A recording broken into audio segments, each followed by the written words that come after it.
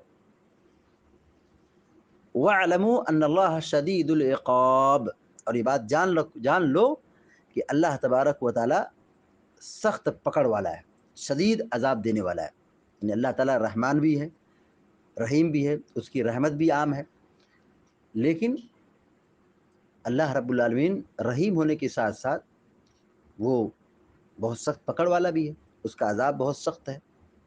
تو اللہ تعالیٰ کے عذاب سے، اللہ رب العالمین کی پکڑ سے بچتے رہنا چاہیے، تقوی اختیار کرنا چاہیے، ڈرنا چاہیے۔ تو حج کی 3 قسمیں ہیں۔ المختصر خلاصہ کلام یہ ہے کہ حج کی 3 قسمیں ہیں، حج افراد، حج تمتع، حج قران۔ تینوں حج کرنا جائز ہے، تینوں حج کرنا جائز ہے۔ حج افراد بھی کر سکتے ہیں، تمتع بھی کر سکتے ہیں، قران بھی کر سکتے ہیں۔ رہی بات جو حرم کے باشندے ہیں، مکہ والے ہیں، تو وہ لوگ حج افراد کریں گے۔ جو لوگ حج افراد کریں گے ان پر قربانی نہیں ہے، لیکن اگر وہ قربانی کرنا چاہتے ہیں اچھی بات ہے، لیکن واجب نہیں ہے۔ حج تمتع کرنے والے، حج قران کرنے والے، ان کے اوپر قربانی ہے، اور اگر یہ قربانی نہیں کریں گے تو ان کو 10 دن کا روزہ رکھنا پڑے گا، کفارے کے طور پر، فدیے کے طور پر 10 دن کا روزہ رکھنا پڑے گا۔ 3 دن حرم کے اندر، یہ حج کے اندر، ایام حج میں، اور 7 دن کب؟ جب اپنے وطن واپس حج کر کے لوٹ جائیں گے تو 7 دن روزہ رکھیں گے۔ حج تمتع اور حج قران یا حج افراد، ان تینوں میں سے افضل کون سا ہے؟ دیکھیے جائز تو تینوں ہے، لیکن افضل کی بات اگر کریں تو حج تمتع زیادہ بہتر ہے، کیونکہ اس میں سہولت ہے۔ البتہ اللہ کے نبی علیہ الصلوۃ والسلام نے حج قران کیا ہے، آپ نے ایک ہی حج کیا ہے لیکن آپ نے حج قران کیا ہے۔ بعض اہل علم نے یہ کہا ہے کہ پہلی مرتبہ اگر آدمی حج کر رہا ہے تو حج تمتع کر لے، دوسری مرتبہ کر رہا ہے تو قران کر لے، تیسری مرتبہ کر رہا ہے تو حج افراد کر لے، یعنی تینوں پر عمل کر لے، اچھی بات ہے۔ لیکن سہولت کے اعتبار سے، آسانی کے اعتبار سے حج تمتع زیادہ بہتر ہے۔ حضرت عمر بن خطاب رضی اللہ تعالیٰ عنہ، حضرت حضرت عمر فاروق رضی اللہ تعالیٰ عنہ، یہ دونوں حج تمتع سے منع کرتے تھے۔ حج تمتع سے، دیکھیے حرمت والے مہینے میں عمرہ بھی کر سکتے ہیں، تو حج کریں گے عمرہ بھی کر سکتے ہیں، لیکن زمانہ جاہلیت میں حرمت والے مہینے میں عمرہ کرنے سے پرہیز کرتے تھے۔ اللہ کے نبی علیہ الصلوۃ والسلام نے جتنے بھی عمرے کیے سب حرمت والے مہینے میں کیے، تو حج کے اندر عمرہ داخل ہو گیا ہے قیامت تک، یعنی حج عمرہ دونوں ایک ساتھ ادا کر سکتے ہیں، اس میں کوئی حرج اور کوئی نقصان نہیں ہے۔ حضرت عمر رضی اللہ تعالیٰ عنہ جو منع کرتے تھے، ان کے منع کرنے کا ایک مقصد تھا، یعنی وہ حرام سمجھ کے نہیں منع کرتے تھے، بلکہ اس لیے منع کرتے تھے کہ تاکہ لوگ عمرہ کرنے کے لیے پھر سے سفر کر کے آئیں، یعنی تاکہ حرم کو آباد رکھیں، حرم کو آباد رکھیں، بار بار لوگ یہاں پہ آئیں، اس لیے ان کا ایک مقصد تھا، وہ اس سے منع کرتے تھے۔ بہرحال یہ ان کا اجتہاد ہے، یہ ان کا اپنا ذاتی موقف ہے۔ خود ان کے بیٹے حضرت عمر رضی اللہ تعالیٰ عنہ، عبداللہ بن عمر رضی اللہ تعالیٰ عنہ، اس کو تسلیم نہیں کرتے تھے۔ لوگوں نے ان سے پوچھا، کسی نے پوچھا کہ آپ کا کیا خیال حج تمتع کے بارے میں؟ سنن ترمذی میں یہ واقعہ موجود ہے۔ تو انہوں نے کہا کہ حج تمتع نبی کے زمانے میں ہوا، ہم لوگ بھی یہ جائز ہے، کر سکتے ہیں، کوئی حرج نہیں۔ تو انہوں نے کہا کہ ارے آپ کے ابو تو منع کرتے ہیں، یعنی آپ کے ابو عمر رضی اللہ تعالیٰ منع کرتے ہیں۔ حضرت عبداللہ بن عمر رضی اللہ تعالیٰ عنہ نے یہی جواب دیا تھا، کہا تھا کہ دیکھو اللہ کے نبی علیہ الصلوۃ والسلام کی سنت پر عمل ہوگا یا میرے ابو کے طریقے پر عمل ہوگا؟ میرے ابو کی بات مانی جائے گی، رسول کی بات مانی جائے گی؟ اللہ کے رسول نے کیا ہے، سنت سے ثابت ہے، آپ کا عمل موجود ہے، لہذا حرمت والے مہینے میں حج اور عمرہ دونوں جوائنٹ کر کے کر سکتے ہیں۔ حج قران جائز ہے، حج تمتع جائز ہے، کر سکتے ہیں، کوئی حرج نہیں ہے۔ رہا معاملہ جو میرے والد منع کرتے تھے تمتع سے، تو ان کی ایک خاص مصلحت تھی، وہ جیسا کہ بتایا گیا ہے کہ وہ یہ چاہتے تھے کہ حج بیت اللہ کے لیے، یا مطلب بیت اللہ کے لیے لوگ قصد کر کے بار بار آئیں اور اس کو آباد رکھیں، عمرہ کرنے کے لیے بھی آئیں، جیسے حج کے لیے آتے ہیں عمرہ کرنے کے لیے آئیں، یہ نہیں کہ حج کے لیے آئے تو وہ عمرہ کر کے دونوں عبادت کر کے چلے جائیں بیچ میں حلال ہو کر کے۔ تو حضرت عمر رضی اللہ تعالیٰ عنہ، حضرت ابوبکر صدیق رضی اللہ تعالیٰ عنہ وہ منع کرتے تھے، ان کا ایک ذاتی موقف ہے، ان کا اجتہاد ہے۔ اصل بات یہ ہے کہ حج تمتع جائز ہے، اللہ کے نبی علیہ الصلوۃ والسلام کے زمانے میں صحابہ کرام نے کیا ہے، اور خود اللہ کے نبی صلی اللہ علیہ وسلم نے اس کی خواہش ظاہر کی تھی۔ اللہ تعالیٰ سے دعا ہے کہ اللہ تعالیٰ ہم سب کو، آپ سب کو نیک عمل کی توفیق عطا فرمائے آمین یا رب العالمین. وصلی اللہ علی نبینا محمد وسلم تسلیما کثیرا. السلام علیکم و رحمۃ اللہ وبرکاتہ.